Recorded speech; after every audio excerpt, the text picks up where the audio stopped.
All right, let's talk about marketing.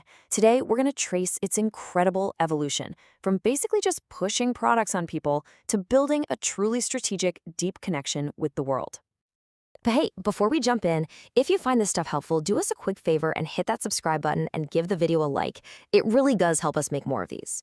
All right, let's do this. So here's our roadmap. We'll start with how marketing moved beyond just pushing products. Then we'll see how a new, frankly, turbulent world forced a major rethink. After that, we'll meet the conscious consumer and unpack the modern marketing playbook that was built to reach them. And finally, we'll wrap it all up with what it means to think globally but act responsibly. Okay, first stop on our journey. To really get where marketing is now, you have to understand where it came from. And believe me, it was a totally different world, one that was all about the aggressive, hard sell. And this quote, man, it just nails the core of this whole shift. You see, the old way was all about sales. How do we turn this product into cash? That's it. But marketing asks a totally different question. How do we satisfy what the buyer actually needs? It sounds so simple, right? But that one little flip in perspective, it was a total game changer. This old school approach is called manipulative marketing. And the philosophy was kind of brutal, honestly. It basically assumed that if you just shouted loud enough and your salespeople were aggressive enough, you could force the market to absorb pretty much anything. It had nothing to do with what people actually wanted and everything to do with what the company needed to sell. So if that old model was the way things were done, what broke it? Well, the world changed. A series of global crises hit, and suddenly the business world got a lot tougher, a lot more competitive. The old, simple rules, they just stopped working. Think about it. Back in the golden 60s, everything was booming. Growth was steady, markets were expanding. The hard sell worked because, well, people had money and were ready to buy.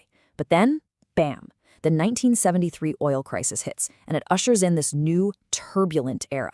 We're talking economic chaos, social instability, a whole new level of competition. And in that environment, just trying to sell harder was like trying to shout over a hurricane. And this isn't just a vague feeling. We have the hard numbers to prove it.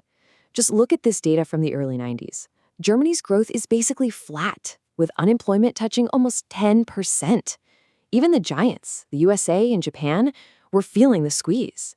When things are this tight, you can bet that every single customer, every single sale becomes a massive fight. So the big takeaway here is simple. The old rules were officially dead. In a world with slow growth and competitors popping up everywhere, just being the loudest voice in the room was a one-way ticket to going out of business. You couldn't just be loud anymore. You had to be smart. But here's the thing, it wasn't just the economy that was changing. Something even more fundamental was shifting: the customer. The person everyone was trying to sell to was becoming a completely different kind of buyer. And this created a brand new tension for marketers. You had this classic idea of consumerism on one side, which is all about, I want what I want right now. But then this powerful new force, environmentalism, comes along and says, hey, hold on. What about the quality of life for everyone? What about the planet? Suddenly, just selling more stuff got complicated. And make no mistake, this wasn't some fringe movement. You had huge, influential reports, like the Limits to Growth in '72, that brought these ideas mainstream. People's goals started shifting from just having more stuff to having a better life. And that old slogan, the business of business is business, it started to sound really, really dated. You can actually see this wave of awareness building over time. It starts as a flicker of concern in the '70s, grows into a mainstream issue in the '80s, and by the '90s and beyond, it's an absolute must-have for any corporation. If you were a big brand ignoring ecological issues by then, you were in serious trouble. Okay, so let's recap. You've got a brutal economy and a much more thoughtful, demanding customer. What do? Well, you get smarter. Marketing had to stop being about brute force and start being about brain power. It had to become strategic. And that brings us to the core idea of strategic marketing.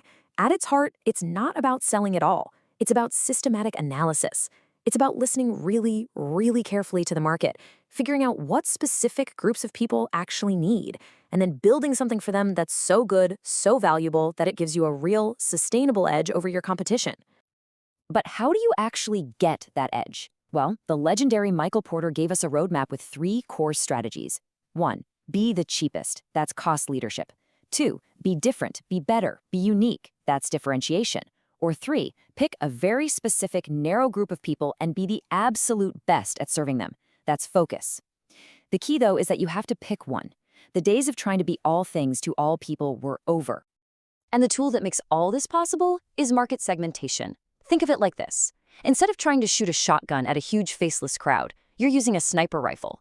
First, you identify all the different little groups within that crowd. Then you really study one of them. Who are they? What do they care about? And finally, you target that specific group with a product and a message built just for them. It's all about precision, not just raw power. So you take this new strategic playbook, which was forged in the fire of economic chaos and changing consumer values, and it all leads to one final big idea, the new philosophy that really guides marketing today. And here it is, responsible marketing. This is the mountaintop. It says that a company's job isn't just to satisfy your immediate craving. No, the real mission is to look out for the long-term well-being of both you, the customer, and society as a whole. It's basically strategy with a soul. Which brings us to this perfect summary of the whole challenge. Think globally, act locally. What does that mean? It means your big picture strategy, your vision, has to make sense everywhere in the world. But the way you actually do things, the ads you run, the way you interact with communities, that has to feel local, personal, and authentic. It's a super tricky but incredibly powerful balancing act. And that's the journey. We really hope walking through the evolution of marketing was helpful. If it was and you want to see more deep dives like this, you know what to do. A quick like and subscribe makes a huge difference for us. So when you boil it all down, marketing went from a blunt instrument to a highly complex, strategic, and hopefully ethical discipline. And that leaves us with one last question for you. Think about the brands you buy from every single day. Can you see this kind of responsible marketing in action? Which companies are getting it right? We'd love to hear your thoughts down in the comments. Thanks so much for watching.